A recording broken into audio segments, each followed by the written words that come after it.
ಹೀಗೆ ಪದ್ಮಭೂತ್ವ, ಆತ್ಮಭೂತ್ವ, ಬ್ರಹ್ಮತ್ವ, ಹಿರಣ್ಯಗರ್ಭತ್ವ, ಸ್ರಷ್ಟೃತ್ವ, ಹಂಸಾಶ್ರಯತ್ವ, ವಾಕ್ಪ್ರಿಯತ್ವ, ಚತುರ್ಮುಖತ್ವ, ಧಾತೃತ್ವ, ಈ ಎಲ್ಲ ಗುಣಗಳು ಕೂಡ ಯಾವ ರೀತಿ ಸತ್ಯಲೋಕಾಧಿಪತಿಯಾದಂಥ ಚತುರ್ಮುಖ ಬ್ರಹ್ಮನಲ್ಲಿ ಉಂಟೋ ಅದೇ ರೀತಿ ಈ ಭರತಖಂಡದಲ್ಲಿ ಇರುವ ಕುಂಭಕೋಣ ಎಂಬ ನಗರದಲ್ಲಿಯೂ ಕೂಡ ಇದೆ. ಆದ್ದರಿಂದ ಸತ್ಯಲೋಕಕ್ಕೆ ಸಮಾನವಾದ ಲೋಕ ಈ ನಮ್ಮ ಕುಂಭಕೋಣ ಎಂಬ ಪಟ್ಟಣ ಅಂತ ಹೇಳಿ ವರ್ಣನೆಯನ್ನ ಮಾಡ್ತಾ ಇದ್ದಾರೆ ನಾರಾಯಣಾಚಾರ್ಯರು.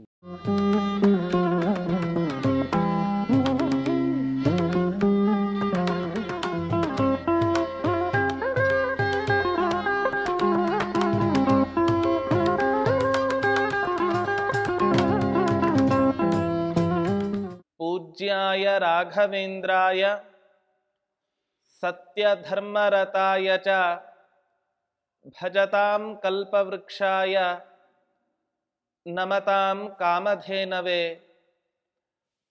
दुर्वादिध्वान्तरवये वैष्णवेन्दीवरेन्दवे श्रीराघवेन्द्रगुरवे नमो अत्यंत दयालवे. ಶ್ರೀ ಗುರುಭ್ಯೋ ನಮಃ. ಹರಿ ಓಂ.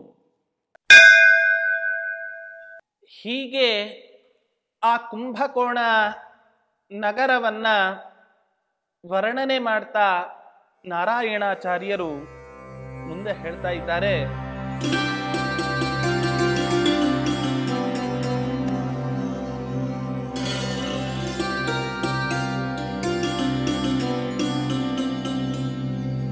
अगाधपाथः परिखां यदीयाम् अम्बोनिधिः स्वेन समीचकार गाम्भीर्यगर्वेण जडाश्रयत्वादेनं ऋषागस्त्यमुनिः पपौ किम्.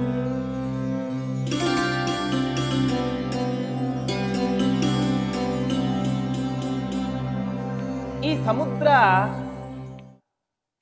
ತುಂಬಾ ಅಪರಿಮಿತವಾದುದು,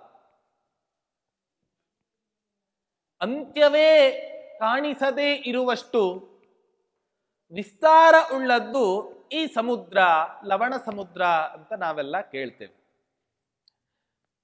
ಇಂಥ ಸಮುದ್ರವನ್ನ ಅಗಸ್ತ್ಯ ಮಹರ್ಷಿಗಳು ಕುಂಭಡಿಂಬ ಅಂತ ಪ್ರಸಿದ್ಧರಾದ ಯಾವ ಅಗಸ್ತ್ಯ ಮಹರ್ಷಿಗಳು ಇದ್ದಾರೆ, ಈ ಅಗಸ್ತ್ಯ ಮಹರ್ಷಿಗಳು ಸಮುದ್ರವನ್ನ ಆಪೋಷಣ ತೆಗೆದುಕೊಂಡರು. ನಾವೆಲ್ಲ ಕಥೆಯನ್ನು ಕೇಳ್ತೇವೆ. ಅವರ ಆನ್ಮಿಹಿಕಾದಿ ಕ್ರಿಯೆಗಳಿಗೆ ಆ ಸಮುದ್ರದ ಅಲೆಗಳಿಂದ, ತರಂಗಗಳಿಂದ ಪ್ರತಿನಿತ್ಯ ತೊಂದರೆ ಆಗ್ತಾ ಇತ್ತು. ಈ ಕಾರಣದಿಂದ ಅಗಸ್ತ್ಯ ಮಹರ್ಷಿಗಳು ಆ ಸಮುದ್ರದ ಪೂರ್ಣ ನೀರನ್ನ ಆಪೋಷಣ ತೆಗೆದುಕೊಂಡರು ಅಂತ ನಾವೆಲ್ಲ ಕೇಳ್ತೀವಿ.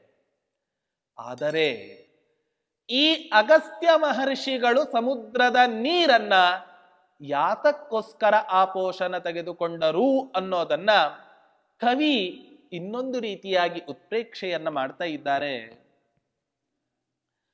ಅಗಾಧಪಾಥ ಪರಿಖಾಂ ಯದೀಯಾಂ ಅಂಭೋ ನಿಧಿಃ ಸ್ವೇನ ಸಮೀಚಕಾರ. ಈ ಸಮುದ್ರ ತನ್ನನ್ನು ಕುಂಭಕೋಣ ನಗರಕ್ಕೆ ಸಮಾನವಾಗಿ ಕಾಣ್ತು. ಯಾಕೆ? ಸಮುದ್ರ ಹೆಂಗಿದೆ ಅಂತ ಹೇಳಿದ್ರೆ ಅದು ಜಡವಾದ ಅನೇಕ ವಸ್ತುಗಳಿಗೆ ಆಶ್ರಯವಾಗಿದೆ, ಅಥವಾ ಅನೇಕ ಮಹಾನದಿಗಳಿಂದ ಬರುವಂತಹ ಯಾವ ನೀರಿದೆ ಆ ನೀರಿಗೆ ಆಶ್ರಯವಾಗಿದೆ ಈ ಸಮುದ್ರ. ಲಡಯೋರಭೇದ ಆಚಾರ್ಯರ ಜಡಾಶ್ರಯತ್ವ ಜಲಾಶ್ರಯತ್ವ ಹೇಗೆ ಬೇಕಾದರೂ ಕೂಡ ಈ ಪದಚ್ಛೇದವನ್ನ ನಾವು ಮಾಡ್ಕೋಬಹುದು. ಜಡಾಶ್ರಯತ್ವ ಅಂತ ಇಟ್ಟುಕೊಂಡಾಗ ಸಮುದ್ರದ ಬುದ್ಧಿ ಎಷ್ಟು ಮಂದ ಅಂತ ನಮಗೆ ತೋರಿಸ್ತಾ ಇದ್ದಾರೆ ಆಚಾರ್ಯರು ಆ ಒಂದು ಅಕ್ಷರದಿಂದ. ಯಾಕೆ? ನಾನೇನು ಕುಂಭಕೋಣ ಪಟ್ಟಣಕ್ಕಿಂತ ಕಡಿಮೆ, ಗಾಂಭೀರ್ಯದಲ್ಲಿ ನನ್ನನ್ನ ಮೀರಿಸುವಂಥವ್ರು ಯಾರೂ ಇಲ್ಲ, ಆಳದಲ್ಲಿ ನನ್ನನ್ನ ಮೀರಿಸುವಂಥವ್ರು ಯಾರೂ ಕೂಡ ಇಲ್ಲ. ಹೀಗೆ ಅನೇಕ ಕಾರಣಗಳನ್ನ ಇಟ್ಟುಕೊಂಡು ಈ ಸಮುದ್ರ ಕುಂಭಕೋಣ ಪಟ್ಟಣಕ್ಕೆ ಸಮಾನವಾಗಿ ನಾನಿದ್ದೇನೆ. ಈ ರೀತಿಯಾಗಿ ಭಾವಿಸಿರೋ ಕಾರಣದಿಂದ ಅಗಸ್ತ್ಯ ಮಹರ್ಷಿಗಳಿಗೆ ಸಮುದ್ರದ ಮೇಲೆ ತುಂಬಾ ಸಿಟ್ಟು ಬಂತು. ಈ ಸಿಟ್ಟು ಬಂದಿರೋ ಕಾರಣದಿಂದ ಆ ಸಿಟ್ಟನ್ನ ಹೇಗೆ ತೀರಿಸಿಕೋಬೇಕು ಅಂತ ಆಲೋಚನೆ ಮಾಡ್ತಾ ಮಾಡ್ತಾ ಆ ಅಗಸ್ತ್ಯ ಮಹರ್ಷಿಗಳು, ನೀನು ಈ ಭೂಮಂಡಲದಲ್ಲಿ ಇದ್ದರೆ ನಾನು ಈ ನಗರಕ್ಕೆ ಸಮಾನ ಅಂತ ಆಲೋಚನೆಯನ್ನ ಮಾಡ್ತೀಯ, ನೀನೇ ಇಲ್ಲದೆ ಹೋದರೆ ಹೇಗ್ ತಾನೇ ಸಾಧ್ಯ ಅಂತ ತಿಳಿದು ಆ ಅಗಸ್ತ್ಯ ಮಹರ್ಷಿಗಳು ಇಡೀ ಆ ಸಮುದ್ರವನ್ನೇ ಆಪೋಷಣ ತೆಗೆದುಕೊಂಡರು ಅಂತ ವರ್ಣನೆಯನ್ನ ಮಾಡ್ತಾ ಇದ್ದಾರೆ. ಇಂಥ ಒಂದು ಅದ್ಭುತವಾದ ವರ್ಣನೆಯನ್ನ ನಮಗೆ ನಾರಾಯಣಾಚಾರ್ಯರು ತಿಳಿಸಿಕೊಡ್ತಾ ಇದ್ದಾರೆ. ಹೀಗೆ ಆ ಕುಂಭಕೋಣ ನಗರದ ಮಹತ್ವವನ್ನ ತಿಳಿಸ್ತಾ ಮುಂದೆ ಹೇಳ್ತಾರೆ.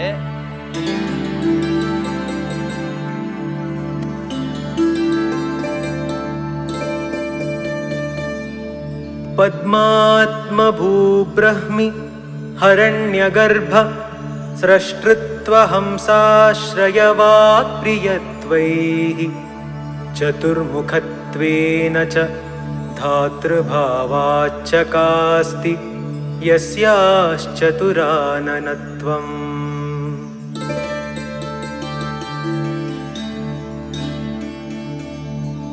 ನಿಜವಾಗಿಯೂ ಈ ಕುಂಭಕೋಣ ಪಟ್ಟಣಕ್ಕೆ ಸಾದೃಶ್ಯವನ್ನ ಹೇಳೋದೇ ಅಂತಾಗಿದ್ದರೆ ಆಗ ಚತುರ್ಮುಖ ಬ್ರಹ್ಮದೇವರ ಒಂದು ಸಾಮ್ಯವನ್ನ ಈ ಕುಂಭಕೋಣ ಪಟ್ಟಣಕ್ಕೆ ಹೇಳಬಹುದು. ಅದು ಹೇಗೆ ಅಂತ ಹೇಳಿದರೆ ನೋಡಿ, ಈ ಚತುರ್ಮುಖ ಬ್ರಹ್ಮ ಹೇಗಿದ್ದಾನೆ? ಪದ್ಮಾತ್ಮಭೂಹು ಅಂದ್ರೆ ಪದ್ಮಭೂಹು ಆತ್ಮಭೂಹು.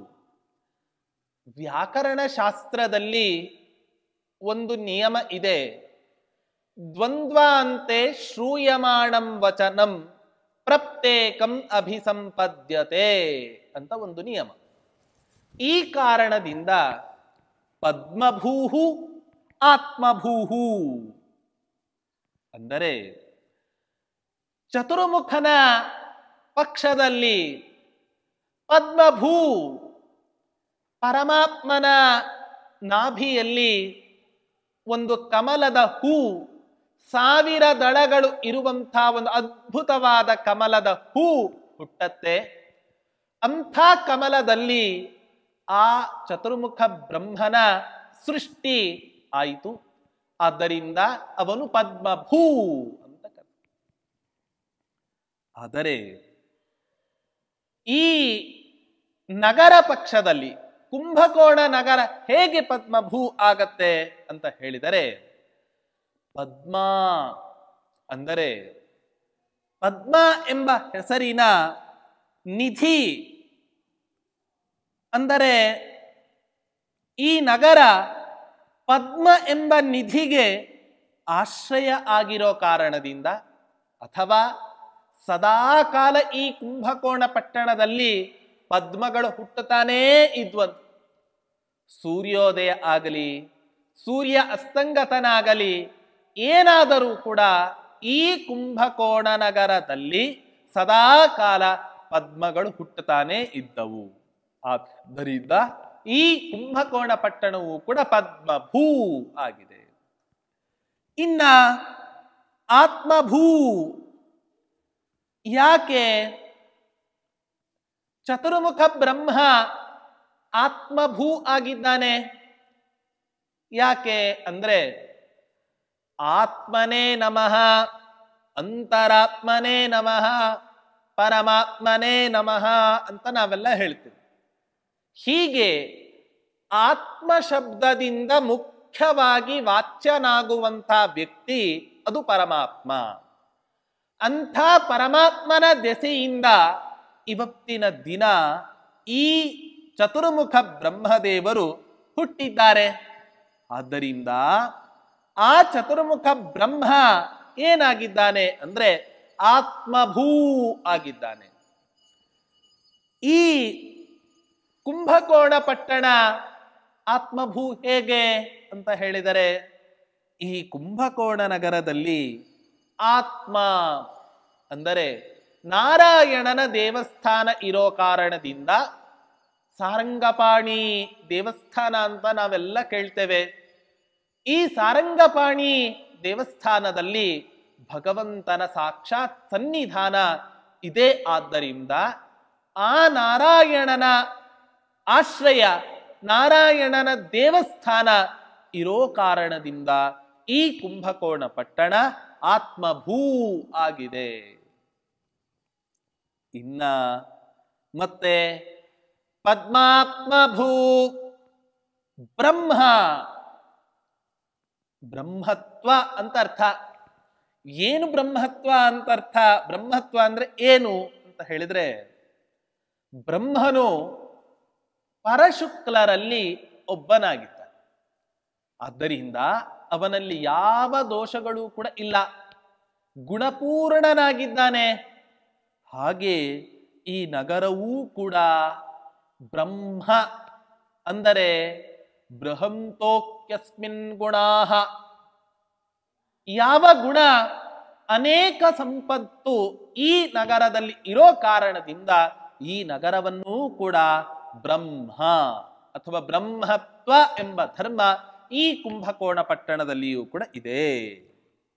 ಇನ್ನ ಹಿರಣ್ಯಗರ್ಭ, ಚತುರ್ಮುಖ ಬ್ರಹ್ಮದೇವರು ಈ ಬ್ರಹ್ಮಾಂಡದಲ್ಲಿ ಅವತಾರವನ್ನ ಮಾಡಿದ್ದಾರೆ.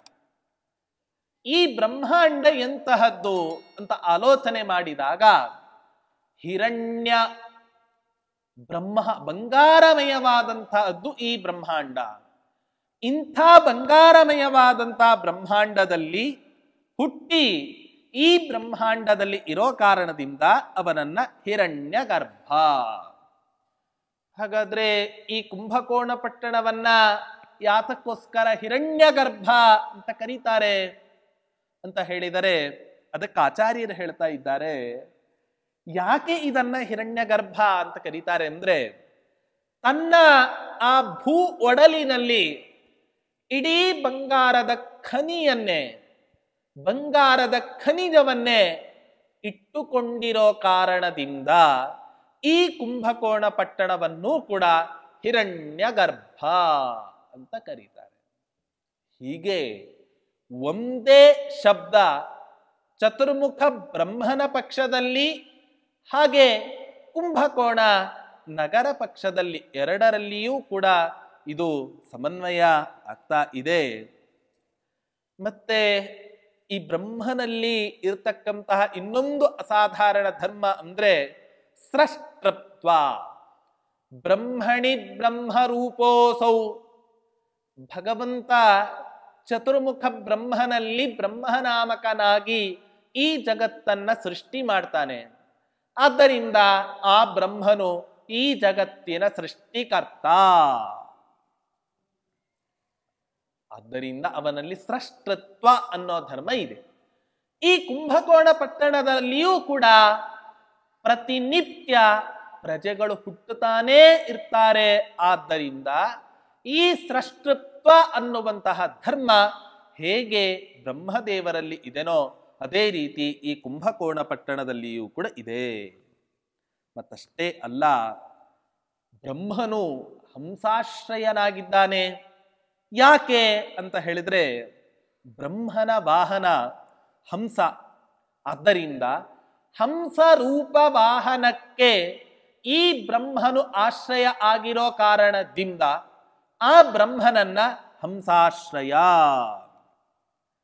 ಹಾಗಾದ್ರೆ ಈ ಪಟ್ಟಣಕ್ಕೆ ಯಾತಕ್ಕೋಸ್ಕರ ಹಂಸಾಶ್ರಯ ಅಂತ ಕರೀತಾರೆ ಅಂತ ಹೇಳಿದ್ರೆ ಅದಕ್ಕೋಸ್ಕರ ಹೇಳ್ತಾರೆ, ಈ ಪಟ್ಟಣವೂ ಕೂಡ ಪ್ರತಿನಿತ್ಯ ಪಟ್ಟಣದಲ್ಲಿ ಅನೇಕ ಹಂಸಗಳು ವಾಸವನ್ನ ಮಾಡಿಕೊಂಡು ಇರ್ತಾವೆ. ಆದ್ದರಿಂದ ಈ ಬ್ರಹ್ಮದಲ್ಲಿಯೂ ಕೂಡ, ಅಂದರೆ ಪರಮಹಂಸ ಯಾರು ಸನ್ಯಾಸಿಗಳು, ಅಂಥ ಸನ್ಯಾಸಿಗಳಿಗೆ ಆಶ್ರಯವಾಗಿದೆ.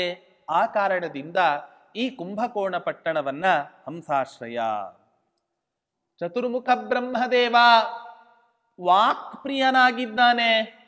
ಯಾಕೆ? ವಾಕ್ ಅನ್ನೋ ಶಬ್ದಕ್ಕೆ ಗೀರ್ವಾಗ್ವಾಣಿ ಸರಸ್ವತಿ, ವಾಕ್ ಅನ್ನೋ ಶಬ್ದಕ್ಕೆ ಸರಸ್ವತಿ ಅಂದರೆ ವಾಕ್ ಪ್ರಿಯನಾಗಿದ್ದಾನೆ, ಅಂದರೆ ಸರಸ್ವತೀ ದೇವಿಗೆ ಅತ್ಯಂತ ಪ್ರೀತಿ ಪಾತ್ರನಾಗಿದ್ದಾನೆ.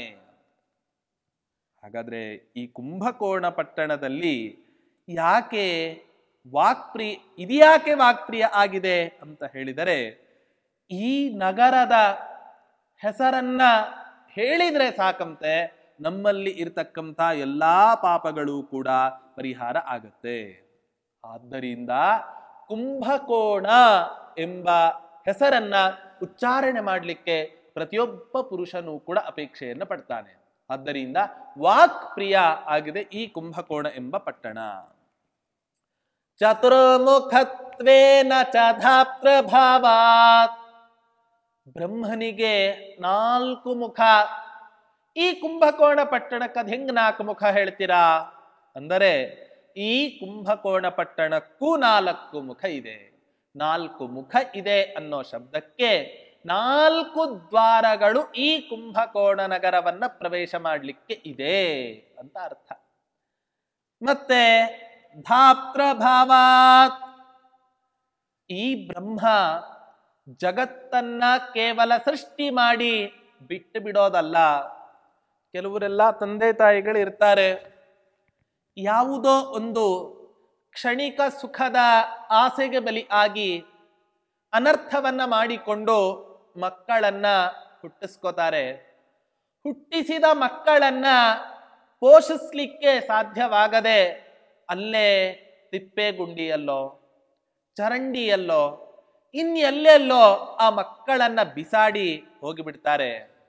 ಆದರೆ ಈ ಬ್ರಹ್ಮದೇವರು ಕೇವಲ ಪ್ರಜೆಗಳನ್ನ ಸೃಷ್ಟಿ ಮಾಡೋದು ಅಷ್ಟೇ ಅಲ್ಲ, ಸೃಷ್ಟಿ ಮಾಡಿದ ಪ್ರಜೆಗಳನ್ನ ಅಷ್ಟೇ ಜವಾಬ್ದಾರಿಯುತವಾಗಿ ರಕ್ಷಣೆಯನ್ನು ಮಾಡ್ತಾನೆ.